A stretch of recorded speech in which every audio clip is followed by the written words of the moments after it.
gustaría hoy hablar de la emergencia climática en el contexto específico de cómo va a afectar o está afectando ya a la salud pediátrica. Y a la salud pediátrica vista desde la manera más global posible, ¿no? Y el cambio climático no es más que la variación a largo plazo de la temperatura y de los patrones climáticos típicos en un área concreta del planeta o en todo su conjunto.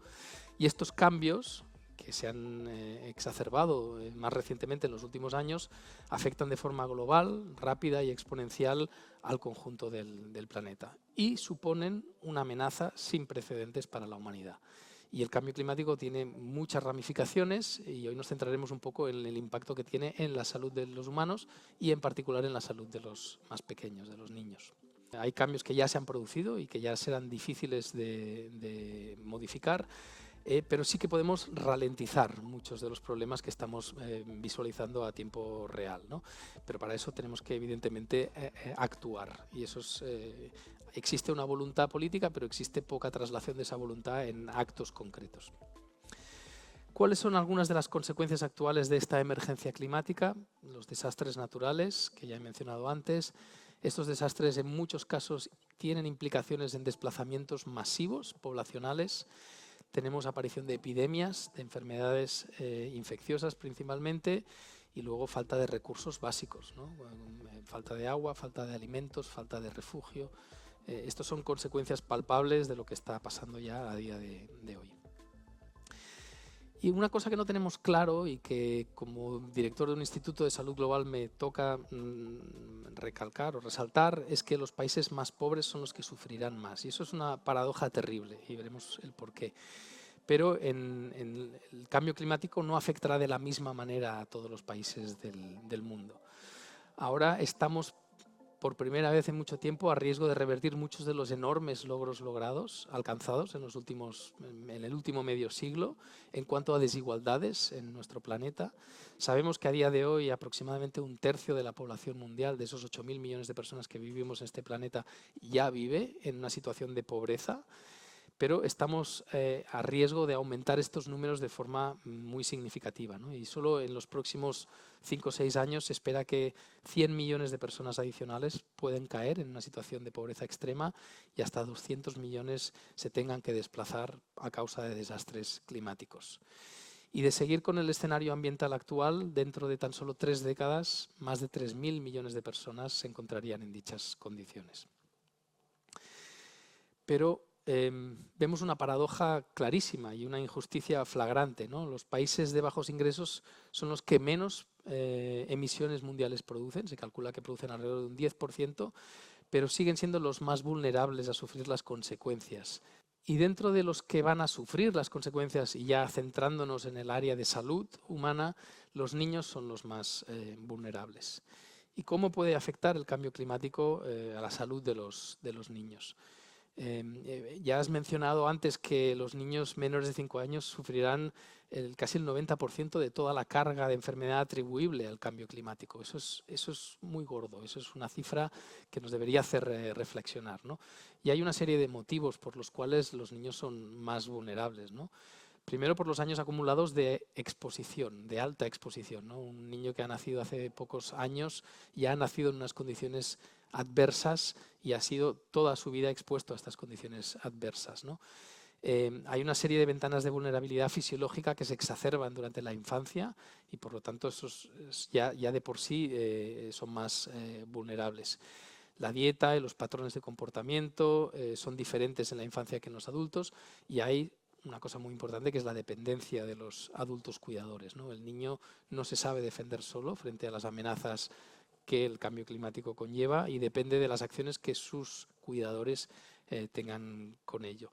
Y además los niños, por desgracia, no tienen esa voz propia, no tienen ese altavoz que requieren que alguien haga de altavoz y tienen mucho mayor riesgo de ser ignorados a nivel político.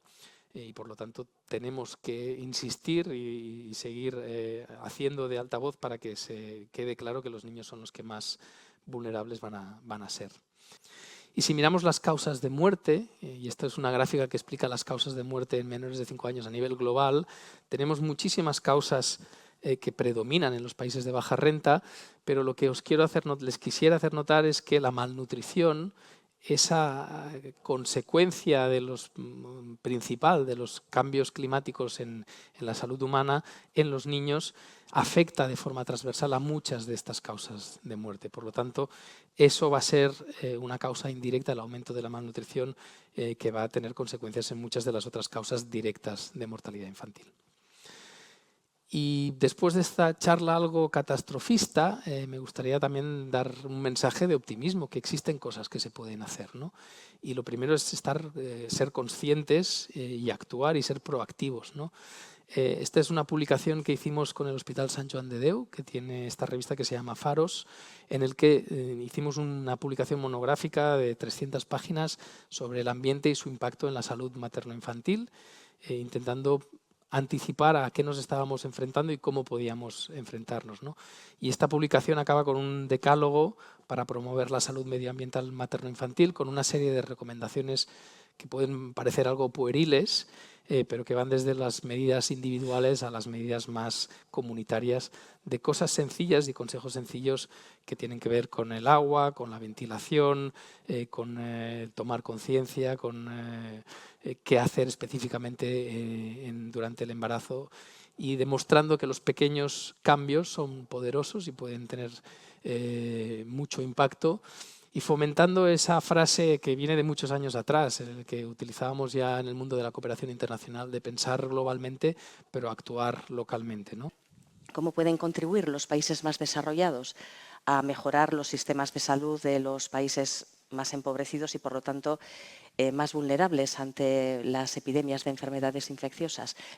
Dotarles de vacunas es algo muy evidente, sí. Pero ¿qué más se puede hacer? Pues a través de la ciencia y de la innovación, ¿no? Pero partiendo de los problemas no solo patrimonio de los países de más alta renta, sino de los problemas que están ocurriendo a día de hoy y que muchas veces somos ciegos, no los vemos, en los países más pobres, ¿no?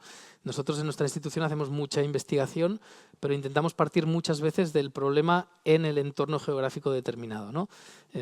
Tengo un problema causado por una enfermedad X en este país africano, ¿no? ¿Cómo podemos desarrollar ciencia? ¿Cómo podemos desarrollar innovación tecnológica? ¿Cómo podemos ser creativos a la hora de buscar soluciones? Pero partiendo del punto de vista de que esas soluciones tienen que ser aplicables desde el momento cero en esos entornos. Lo que está causando el cambio climático en términos del clima y de las olas de calor repetidas, la desaparición de las estaciones tradicionales, como ahora tenemos un invierno muy invierno y un verano muy verano y poco más. Esto la población y la sociedad en general lo está percibiendo a tiempo real y eso no está costando explicarlo. Es el impacto en la salud que está costando explicar de todos estos efectos, ¿no? Cuando empezamos a publicar datos sobre el exceso de mortalidad atribuible a las olas de calor, con decenas de miles de muertos en un año, con la ola de calor del 2022, por ejemplo, que se cifraban en 60.000 o 70.000 muertos en Europa como exceso de mortalidad directamente atribuibles a esas olas de calor, la gente veía esos datos y se sorprendía. Y claro, es que no hay impacto mayor en la salud que el que te acabes muriendo, ¿no? Pero todavía nos está costando transmitir ese mensaje de que estos efectos climáticos adversos o extremos tienen implicaciones directas en la salud de la población. Y mucha gente sigue siendo escéptica y dice, no, ¿cómo va a ser que una ola de calor haya causado miles de muertos en España solo en ese verano, ¿no? Bueno, pues si rascas los datos y miras la ciencia, evidentemente hay unas poblaciones mucho más vulnerables que otras, los grandes enfermos, los grandes ancianos, pero es que no hay otras explicaciones. O sea, es muy evidente que tiene relación causa-consecuencia, ¿no?